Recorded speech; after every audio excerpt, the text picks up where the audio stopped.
শপথ নেয়ার আগেই সশস্ত্র বাহিনীতে ব্যাপক রদবদলের ঘোষণা দিয়েছিলেন মার্কিন প্রেসিডেন্ট ডোনাল্ড ট্রাম্প। এবার সে কথার বাস্তবায়ন করলেন তিনি।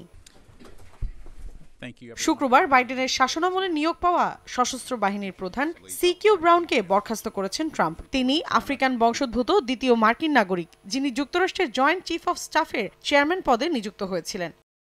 এ নিয়ে নিজের সামাজিক যোগাযোগ মাধ্যম ট্রুথ সোশ্যালের এক পোস্টে জেনারেল ব্রাউনের 40 বছরের কর্মজীবনের জন্য ধন্যবাদ জানান ট্রাম্প। পোস্টে সামরিক বাহিনীর আরও কিছু কর্মকর্তাকে বরখাস্তেরও ইঙ্গিত দেন তিনি। এদিকে ব্রাউনের স্থলাভিষিক্ত হতে যাচ্ছেন বিমান বাহিনীর অবসরপ্রাপ্ত জেনারেল ড্যান কেইন। 6 বছর আগে ইরাকে থাকাকালে ট্রাম্পের আস্থা অর্জন করেন তিনি।